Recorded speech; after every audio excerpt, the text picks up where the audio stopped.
Bismillahirrahmanirrahim. Alhamdulillahirabbil alamin. Allahumma shalli wa sallim ala sayyidina Muhammadin miftahi babi rahmatillah adada ma fi ilmillah salatan wa salaman daimaini bidawami mulkillah wa ala alihi wa sahbihi. Allahumma salli ala sayyidina Muhammadin salatan taftahu biha lana futuhal arifin wa tufaqihuna biha fid din wa ala alihi wa sahbihi. Assalamu alaikum warahmatullahi wabarakatuh.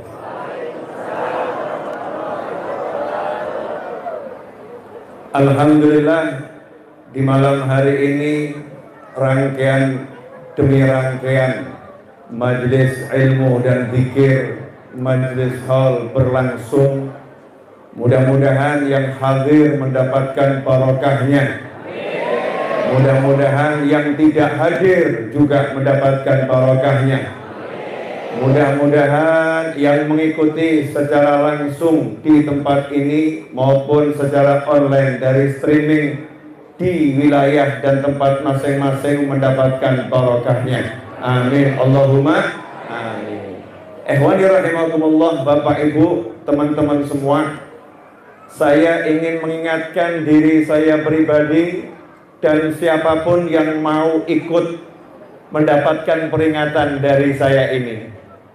Akhir zaman kita ini seringkali ngomongkan hal-hal yang gak manfaat, seringkali mendengarkan hal-hal yang tidak bermanfaat, dan cukup dikasih pelajaran sama Allah Ta'ala dengan penyakit yang beredar kurang lebih hampir 2 tahun di seluruh dunia yang namanya Corona. Memberikan pelajaran penting bahwasannya kematian itu sangat dekat dengan manusia. Saya nggak tahu kapan saya akan pindah ke alam kubur. Mudah-mudahan nanti setelah kalian semua. Dan kalian juga nggak ngerti kapan akan pindah ke alam kubur. Mudah-mudahan nanti sebelum saya. Tapi antum ataupun saya, insya Allah semuanya panjang umur, panjang umur, sehat walafiat fi taatillah. Amin Allahumma amin. Walaupun panjang umur, tetap harus mati. Kullu nafsin dha'iqatul maut. Semua yang bernyawa itu pasti merasakan yang namanya kematian. Masalahnya setelah mati itu pilihannya ada 2 dan tidak bisa dipilih di sana. Milihnya di sini dengan izin Allah Subhanahu wa Ta'ala. Masuk alam kubur dipenuhi nikmat, mudah-mudahan kita dapatkan itu, amin. Atau masuk alam kubur penuh dengan siksa, naudzubillah min. Beliau al-maghfurlah rahimahullah yang kita hauli, ya insya Allah alam kuburnya penuh nikmat karena diingat dengan taat, dengan zikir, dengan doa, dengan ta'allum wa ta'lim, dengan amal khair, dengan hal-hal yang baik. Ya insya Allah ini menjadi ziyadah tambahan untuk kebaikan beliau di alam barzakh sana. Haqqin haqqul yakin, pasti jadi tambah kebaikan. Ya masalahnya ini buat kita. Lah kita nanti kalau meninggal ini dikubur bahagia atau tidak? Tanda tanya. Maka kalau kita pengen di alam kubur bahagia, nomor 1 yang harus dan harus, tidak ada tawar menawar. Sholatnya harus bagus. Sholatnya harus bagus. Kalau sholatnya tidak bagus atau na'udzubillah min dzalik, meninggal dunia belum sholat, maka bisa dipastikan menurut ilmu syariat, tentunya semua ya atas izin Allah Subhanahu wa ta'ala. Menurut ilmu syariat, siapa yang sholatnya jelek, maka di alam kubur dia juga akan jelek. Di alam barzakh dia juga akan jelek. Sementara kita sekarang ini sibuk memperbaiki yang namanya fisik, apalagi ibu-ibu. Ya namanya ibu-ibu dituntut bapak-bapak. Kalau ibu-ibunya nggak cantik, bapak-bapaknya cari yang cantik. Ibu-ibunya nggak menarik, bapak-bapaknya cari yang menarik. Akhirnya ibu-ibu hidupnya sibuk mempercantik diri. Itu yang namanya lipstick di rumah lengkap, itu Magiku Hibiniu. Lengkap. Biar apa? Biar menarik di hadapan suami. Tapi kadang kebablasan, naudzubillah min dzalik, juga biar menarik di hadapan suami orang lain. Naudzubillah min dzalik. Belum lagi nanti bagaimana ibu-ibu diet biar kurus, biar suaminya seneng. Karena kalau gemuk suaminya nggak seneng, katanya begitu alasan ibu-ibu. Maka ibu-ibu mulai menguruskan diri, diet. Pakaiannya Masya Allah ditata sesuai mode, sampai aurat yang terbuka nggak diurus. Yang penting pokoknya tampilnya oke, kata ibu-ibu seperti itu. Saya nggak akan bahas penampilan ibu-ibu, dan saya juga nggak akan bahas penampilan bapak-bapak. Pertanyaan saya, kita ini nanya enggak, nanti kalau masuk kuburan tetap cantik enggak? Masuk kuburan tetap ganteng tidak? Orang-orang yang hafal Al-Quran, orang-orang yang soleh, orang-orang yang solihah, maka di kuburan tambah ganteng. Makanya nggak ada judulnya jenazah orang soleh dijauhi. Jenazah orang soleh dan solihah selalu dicari. Masih hidup dicari, begitu meninggal dunia semua pengen lihat jenazahnya, semua pengen mencium keningnya, semua pengen memandu jenazahnya, semua pengen masuk ke liang lahat memakamkannya. Setelah dimakamkan, semua pengen datang menziarahinya. Betul atau betul? Tapi kalau orang itu gak soleh atau salah atau kurang soleh, banyak salah, yang melayat juga berat rasanya. Lihat jenazahnya suruh nemenin satu hari, menyingkir berkali-kali. Begitu dikuburkan, ngucapnya alhamdulillah, tugasnya selesai. Ziarah pun enggan, walau hanya setahun sekali. Jangankan orang lain, keluarganya pun berat untuk berangkat menuju makam, menengok makamnya. Kenapa? Karena dirinya banyak salah, kurang soleh.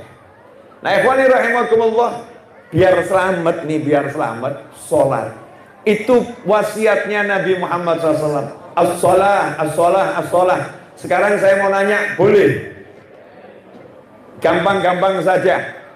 Saya ini ngomong begini karena saya melihat di zaman ini orang itu kok sibuknya ngurusi yang lain. Sibuknya ngurusi yang lain.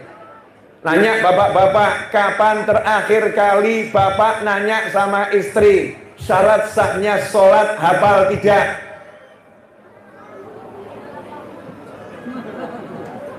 Diam semua. Ibu-ibu, kapan terakhir kali ditanya sama suami, syarat sahnya sholat hafal tidak? Nggak pernah. Sejak menikah belum pernah.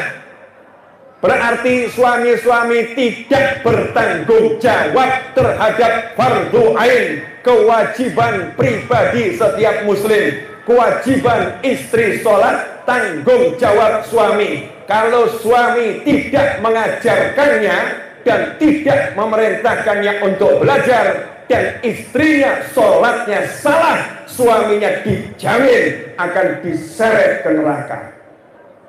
Kok bisa? Yang nyeret istrinya. Di dunia saja istri pandai menyeret, apalagi di akhirat. Itu bapak-bapak kalau ke mall jalan itu kan ada yang nahan ya. Siapa yang nahan? Istri. Ayo belok. Ya, dibelokkan ke toko-toko. Mampu tuh istri di dunia narik suami. Di akhirat, naudzubillah min dzalik, ada istri-istri yang menyeret suaminya ke neraka. Suaminya ahli pengajian, suaminya ahli majelis, tapi nggak pernah ngajarin istrinya sholat, nggak pernah peduli dengan aurat yang terbuka, nggak pernah melarang istrinya untuk jangan menggunjing, jangan ngerasani, perbaiki sholatmu, nggak pernah diperhatikan sholatnya. Nanti ditanya oleh Allah Subhanahu wa ta'ala. Bu, saya mau nanya bu, rukunnya sholat masih ingat tidak? Bapak-bapak, rukunnya sholat ada berapa? Masih ingat tidak? Masya Allah, ada yang ingat, ada. Yang penting kan sholat, Bib. Yang penting kan sholat. Kalau sholat tidak tahu mana yang rukun, mana yang sunnah, tidak tahu mana syarat sahnya sholat, berarti dia tidak pernah paham sholatnya itu sah atau tidak. Kalau tidak pernah paham sholatnya sah atau tidak, berarti nanti dikubur masuk dalam kelompok ini. Diperintahkan oleh Allah Subhanahu wa ta'ala, malaikat yang dikubur itu untuk nanya, cek sholatnya. Kalau sholatnya bagus, semua amalnya yang lain kasih predikat bagus, gak usah diteliti. Tapi kalau sholatnya jelek, amal yang lain pasti lebih jelek, yang lain diteliti. Nah, jadi kalau nggak tahu rukun sholat, nggak tahu syarat sahnya sholat, bisa dipastikan sholatnya jelek. Sayyidina Hasan dan Sayyidina Husain radhiyallahu ta'ala anhuma, buah hati Nabi Muhammad SAW, dua cucu Nabi, yang dipikirkan ini bagaimana agar sholatnya umat Nabi benar. Maka ketika melihat ada orang tua yang wudhunya nggak benar, Sayyidina Hasan dan Husain yang masih kecil radhiyallahu ta'ala anhuma berjuang agar orang tua ini wudhunya benar. Maka orang tua ini didatangi, tapi bukan dinasehatin, apalagi dicaci, apalagi dimaki. Na'udzubillah min dzalik. Bukan begitu yang diajarkan Nabi. Sayyidina Hasan dan Husain radhiyallahu ta'ala anhuma, keduanya besar di madrasah Nabi Muhammad SAW. Yang didik langsung Rasulullah, yang ngajarin langsung Rasulullah. Yang didik selanjutnya Fatimah Zahra radhiyallahu anha, Ali bin Abi Thalib radhiyallahu anhu. Keduanya adalah orang-orang tercinta Nabi Muhammad sallallahu alaihi wasallam. Maka Sayyidina Hasan dan Husain menghadap pada kakek tadi dan berkata, "Wahai kakek, tolong, ini orang tua yang wudhunya salah tadi, tolong aku dan kakakku mau lomba wudhu, tolong bapak yang jadi jurinya. Siapa di antara kami pemenangnya?" Maka orang tua tadi senang luar biasa karena mau jadi juri untuk lomba wudhu cucu Nabi. Maka Sayyidina Hasan dan Husain wudhu dengan perlahan-lahan, dengan bagus dan seindah mungkin. Selesai keduanya wudhu, keduanya bertanya, siapa di antara kami pemenangnya? Maka sang kakek orang tua tadi berkata, kalian berdua adalah pemenangnya, juaranya. Aku yang kalah. Selama ini wudhuku belum betul, karena wudhuku beda dengan wudhu kalian. Wudhu kalian gak mungkin salah. Hari ini aku sudah belajar wudhu dari kalian berdua. Terima kasih banyak. Ini loh yang diperhatikan, wudhunya bener enggak. Saat ini banyak orang yang israf fil wudhu, yang wudhu di masjid, air masjid itu air wakaf. Air wakaf haram digunakan untuk selain kepentingan masjid. Bahkan dalam fikih, kalau air wudhu itu melakukan israf, menggunakan kasnya masjid, menggunakan air wakaf masjid, maka hukum penggunaan airnya haram. Kenapa? Karena itu tidak boleh digunakan lebih dari yang semestinya. Berapa banyak orang yang wudhu buang-buang air, tidak mengikuti syariat, sedangkan wudhunya di masjid, menggunakan air masjid. Bagaimana sholatnya bisa bagus kalau dalam wudhunya sudah melakukan perbuatan yang haram? Kelihatannya ini masalah sepele, kelihatannya masalah kecil, kelihatannya.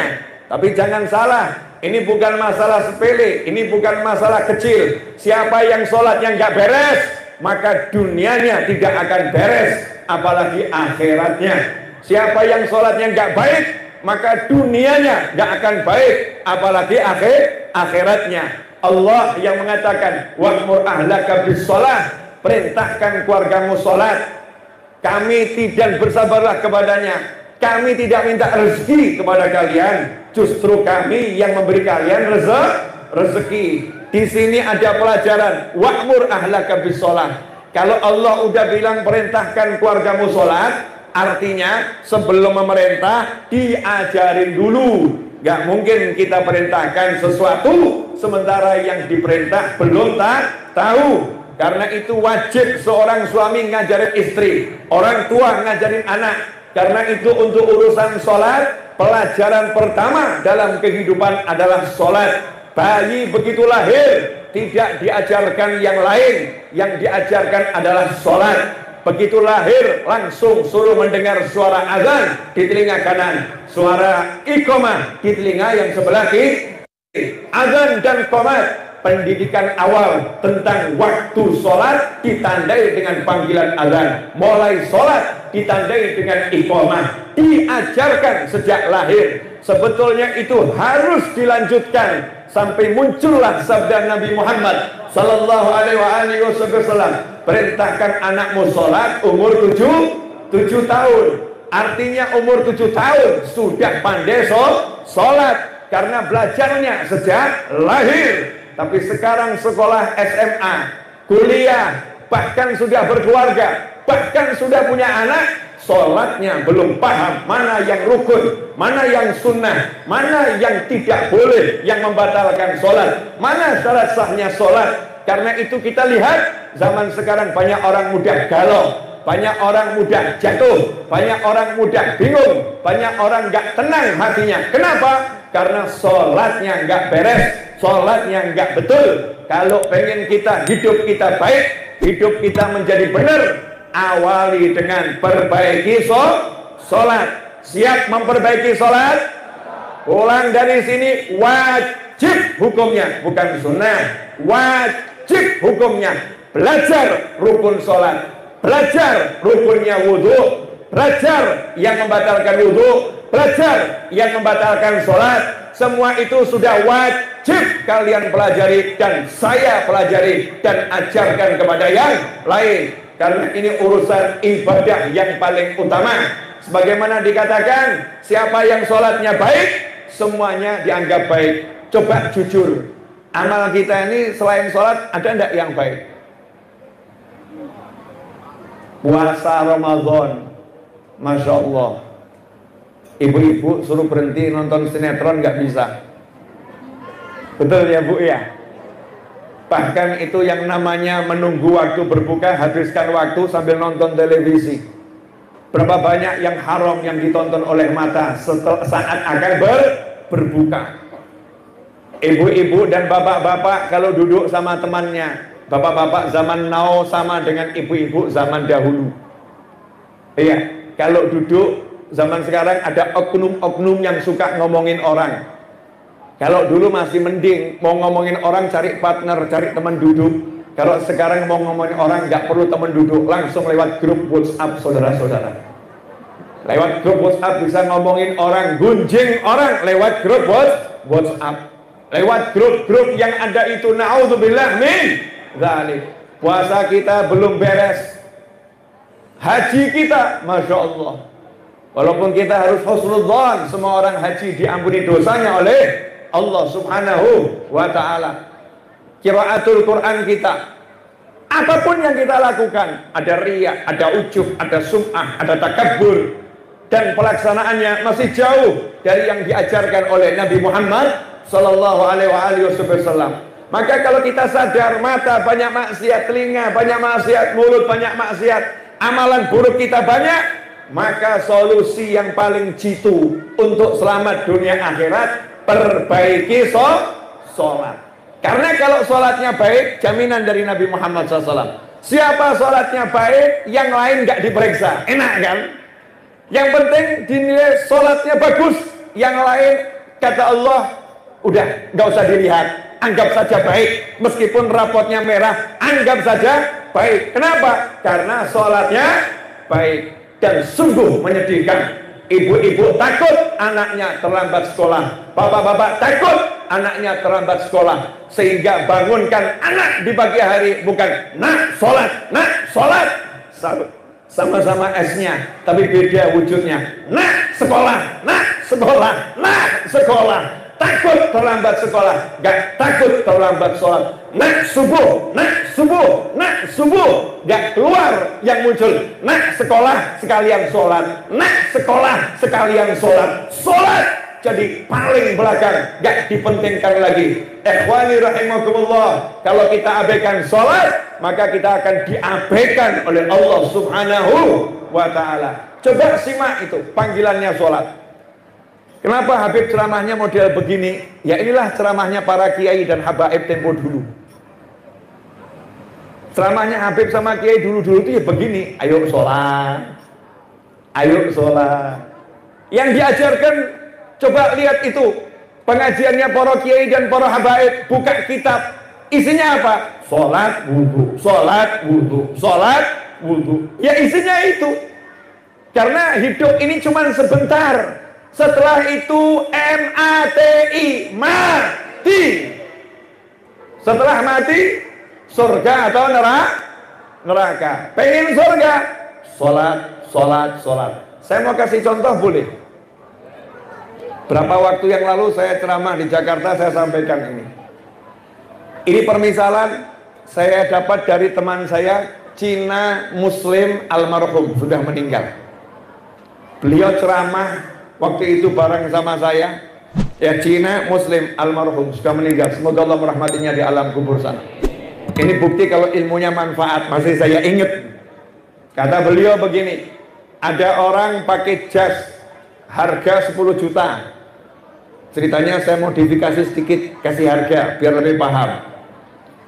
Pakai jas harga 10 juta, pakai kacamata harga 10 juta, pakai jam tangan harga 20 juta, pakai sepatu harga 50 juta, pakai mobil harga 100 M. Misal aja ya, mobilnya 100 miliar. Masya Allah. Pakai parfum, parfumnya sekali semprot satu kampung aromanya harum. Keren atau enggak keren? Keren. Turun dari mobil, jalan dengan gagah. Cuman satu kekurangannya, enggak pakai celana. Nggak pakai celana. Saya mau nanya komentar satu kampung, orang kaya atau orang stres?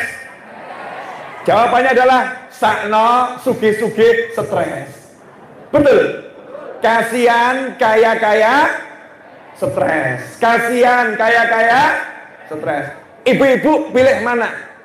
Pria yang seperti itu tadi atau pria yang normal, nggak pakai baju di atasnya, pakai celana, nggak pakai baju, penampilannya lusuh, tapi waras, otaknya beres. Pilih yang mana, Bu? Ya mesti ngeyel. Oh, namanya juga ibu-ibu. Sugih waras, betul ya? Nah, ini berarti ibu menganggap kalau orang waras itu nggak sugih.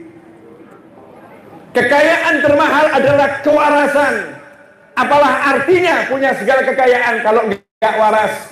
Begitu kepala ini waras, Masya Allah, maka yang namanya duit itu nanti bisa dicari dengan izin Allah subhanahu wa ta'ala. Tapi yang namanya manusia mesti ngomong kok ya, lah mending sing edan apa sing waras? Yo sing waras. Pilih yang waras. Orang yang dia itu ibadahnya, sholawatannya bagus. Bagus atau nggak bagus? Bagus. Zikirnya bagus. Bagus atau nggak bagus? Bagus. Iya, majelis ilmunya bagus. Bagus atau nggak bagus? Bagus. Tapi nggak sholat. Ibarat sudah pakai semuanya bagus, tapi belum pakai celana. Belum pakai celana. Maka nomor satu yang diperintahkan para ulama, kasih celana dulu, sholatnya dulu. Sholat. Kalau sholatnya udah beres, berarti udah waras. Setelah itu dikasih yang namanya maulid, dikasih tahlil, kasih yasin, kasih sholawat. Wah, wangi nih Pol. harumnya luar biasa, kendaraannya megah, dan orangnya memang orang pilihan, maka jalan dimanapun dia akan disambut oleh para malaikat. Ini loh sholat. Boleh saya nanya lagi? Ini kok pada domblong semua, kenapa nih? Bu, ibu pakai rukuh kan kalau sholat? Udah belajar cara pakai mukena? Belajar atau asal pakai? Bapak-bapak, kapan terakhir ngajarin istrinya pakai mukena? Saya akan ajarkan ibu-ibu cara pakai mukena malam hari ini. Siap? Karena kalau ibu pakai mukenanya salah, berarti sholatnya. Kalau sholatnya salah, berarti tidak. Kalau tidak sholat, tempatnya di. Jadi yang masuk neraka siapa?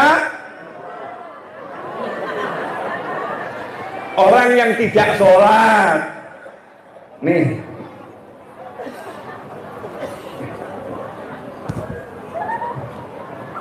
permisi ya.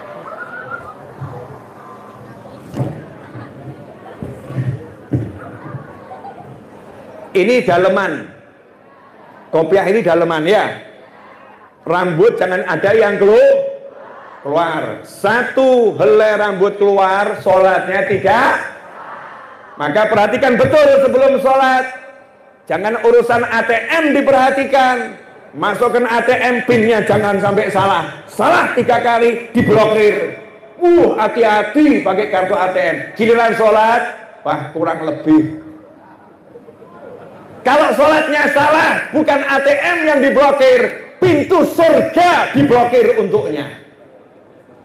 Ngeri atau enggak ngeri? Ngeri. Makanya perhatikan betul, jangan sampai ada rambut yang keluar. Batasan wajah itu yang mana?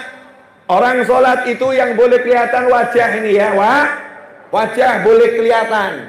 Tapi kalau leher nggak boleh kelihatan. Batasan wajah itu mana? Secara memanjang dari tumbuhnya rambut sampai dagu. Ya. Melebar dari telinga yang lembut ini sampai telinga yang lembut ini. Nih, tulang rahang diikuti. Nih, tulang rahang. Ini namanya wajah. Nah, kalau ibu-ibu pakainya mukenanya seperti ini,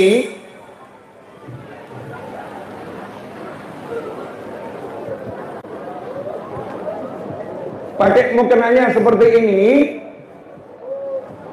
dahinya nanti sujud masih bisa kena, maka itu sholatnya secara wajah betul, betul. Tapi kalau ibu pakai mukenanya begini, nih banyak yang pakai mukena begini, nih.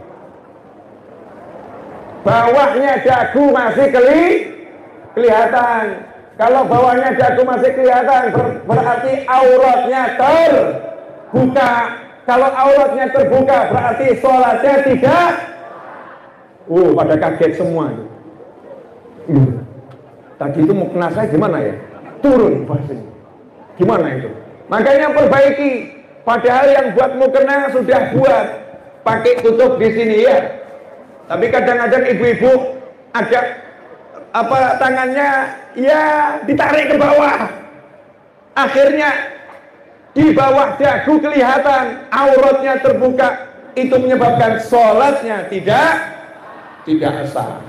Nah ini perbaiki sholat. Insya Allah kalau sholatnya baik semua jadi baik. Saya amanat untuk diri saya pribadi dan untuk semuanya pemirsa dimanapun antum berada. Yuk mari kita konsentrasi. Dudukkan anak, dudukkan pasangan hidup. Tes lagi sholatnya. Sebelum dites malaikat dikubur ternyata jelek. Na'udzubillah min dzalik. Karena anaknya jelek gak berhenti di situ. Ditanya ini anaknya siapa? Ini anaknya siapa? Terus dicek bapak ibunya ngajarin sholat atau tidak? Pernah ngecek langsung atau tidak? Karena disuruh perintahkan itu ya diajari, ya dicek. Kalau bapak ibunya nggak ngecek, maka bapak ibunya akan mendapat azab yang sama. Na'udzubillah min dzalik. Terakhir amanatnya Habib Hud tadi yang mimpin tahlil Habib Hud ya. Habib Hud tadi ngasih ilmu sama saya, wasiatnya para habaib untuk akhir zaman. akhir zaman ini amalkan 3 hal. Amalan tiga hal. Kalau sholat itu udah pasti, ini amalan zikir. Yang pertama, perbanyak istighfar. Perbanyak istighfar. Karena istighfar ini menghapuskan dosa dan mendatangkan rezeki. Yang kedua, perbanyak sholawat. Allahumma sholli wa sallim alaihi. Shallu ala nabi. Allahumma sholli wa sallim alaihi. Karena sholawat ini mendatangkan rahmat. Yang ketiga, perbanyak ucapan la haula wala quwwata illa billah. Karena tantangan hidup di akhir zaman ini berat. Kalau memang kita merasa berat, merasa nggak kuat, kita merasa suntuk, kita merasa hidup ini sempit, maka serahkan ke Allah. La haula wala quwwata illa billah. Aku nggak bisa, yang bisa cuma Allah. Tolong aku ya Allah. La haula wala quwwata illa billah. Amalkan ini, istighfar, salawat, la haula wala quwwata illa billah. Kalau kita amalkan, insya Allah rezekinya akan barokah, kemudian rahmat gak akan kemana-mana, rahmat akan ada bersama kita. Yang ketiga, gak ada masalah yang gak tersolusi, karena kita serahkan ke Allah, pasti diurusi oleh Allah. Siap mengamalkannya? 1. Perbaiki sholat. 2. Perbanyak istighfar. 3. Perbanyak sholawat. 4. Kalau nggak kuat ucapkan la haula wala quwwata illa billah. Dulu orang Jawa di Solo dan sekitarnya kalau mau ngangkat barang berat itu ngucapnya wolo-wolo kuwato, wolo-wolo kuwato. Wolo-wolo kuwato itu dari la haula wala quwwata illa billah. Kita anak cucu cuman dengar wolo-wolo kuwato. Ya sebetulnya itulah haula wala quwwata illa billah. Mudah-mudahan barokah dan manfaat. Kurang lebih mohon maaf. Jazakumullah khairan wal afu minkum. Wa sallallahu ala sayyidina Muhammadin wa alihi wa sahbihi sallam walhamdulillahi rabbil alamin. Wassalamualaikum warahmatullahi wabarakatuh.